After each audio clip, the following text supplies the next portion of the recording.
আসসালামু আলাইকুম রহমতুল্লাহ। শুরু করছি মহান আল্লাহর নামে, যিনি পরম করুণাময়। দর্শক, আশা করি আপনার আল্লাহর রহমতে ভালো আছেন। আলহামদুলিল্লাহ, আমরাও ভালো আছি। আজকে দেখাচ্ছি পুকুরে পন্ড কেয়ার কীভাবে ব্যবহার করতে হবে, সেই বিষয়গুলো একটু খুঁটিনাটি জানানোর চেষ্টা করতেছি। পন্ড কেয়ার সম্পর্কে অনেকেই ধারণা আছে, অনেকের নাই, তো হালকা একটু বলি। পন্ড কেয়ার হচ্ছে একটা প্রোবায়োটিক, এবং এই যে পন্ড কেয়ার দেখছেন, এটা এনজাইম সমৃদ্ধ পন্ড কেয়ার। এটা পুকুরের পানির ভারসাম্য ঠিক রাখে। পুকুরের পানি চেঞ্জ করার প্রয়োজন নাই। আর এটা এক ধরনের ব্যাকটেরিয়া, উপকারী ব্যাকটেরিয়া। এটা থাকে মৃত অবস্থায়। এটাকে জীবিত করার জন্য কিছু প্রক্রিয়া আছে, সেই বিষয়গুলো আমি আপনাদেরকে আজকে বলবো। পন্ড কেয়ার 100% পুকুরের জন্য 50 গ্রাম। এটাকে 10 লিটার পানির ভিতরে চিটা গুড় বা লালি 100 গ্রাম, অথবা 100 গ্রাম চিনি, এটা 10 লিটার পানির সাথে চিনি দেন অথবা চিটা গুড় দেন, দুইটার যে কোনো একটা। এটাকে পানিতে গুলিয়ে নিয়ে তারপরে আপনার পন্ড কেয়ারটা দিতে হবে। এবং এটা সতর্ক থাকতে হবে যে এটা হাত দিয়ে না করাই বেস্ট, কারণ এটা একটা জীবাণু।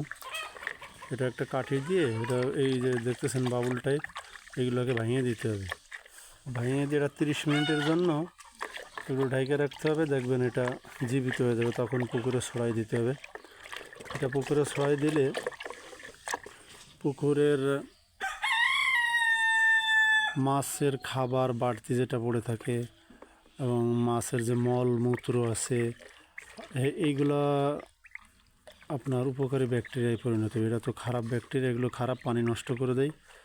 এগুলো উপকারী ব্যাকটেরিয়া তৈরি করে এটা আবার মাছের খাবারে পরিণত হবে আশা করি। আর অ্যামোনিয়া গ্যাস, নাইট্রেট যেগুলো গ্যাস, এসব গ্যাস দূর করে। আর এটা যদি বেশি মাছ ঘনত্ব হয় তাহলে আপনার 15 থেকে 20 দিনে একবার দিতে হয়। আর যদি মাছের ঘনত্ব কম হয় তাহলে মাসে একবার দিলেই যথেষ্ট। তবে যারা পুকুরে জীবাণুনাশক, গ্যাসের ডোজ এগুলো করেন, বিশেষ করে জীবাণুনাশক করার 3 থেকে 4 দিন পরে এই পন্ড কেয়ার ব্যবহার করতে হবে। কারণ এটা একটা জীবাণু।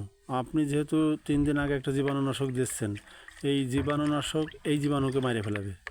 এটাই খেয়াল রাখতে হবে যে কখনও 3-4 দিনের এপাশে আপনি যদি জীবাণুনাশক দেন পুকুরে, তাহলে 3-4 দিনের এপাশে 4 দিনের দিনই বেস্ট, 4 দিনের পরে দিলে ভালো আর কি। আপনার পন্ড কেয়ার দিতে হবে, কারণ এই জীবাণুটা মারা যাবে। এটা সবসময় খেয়াল রাখতে হবে। আর যখন রৌদ্র থাকবে, এই রৌদ্রের বিকাল বেলায় দেওয়া এটা ভালো, উত্তম। আর যদি কেউ বুঝতে কষ্ট হয়, আমি আসলে কথা ভেবে বলতে পারি না। আর যদি কোনো সমস্যায় ক্ষমা দৃষ্টিতে দেখবেন এবং আমার প্রয়োজনীয় কমেন্টস করবেন, আমি চেষ্টা করব। আমার এলাকার ভাষায় কথা বলা হয়ে যায়, পারি না, চেষ্টা করেও পারি না। সবাই দোয়া করবেন আমার জন্য, আল্লাহ আমাদের সবাইকে ভালো রাখুক, পরকালে যেন আমরা শান্তিতে থাকতে পারি। আসসালামু আলাইকুম রহমতুল্লাহি ওয়া বারাকাতুহু।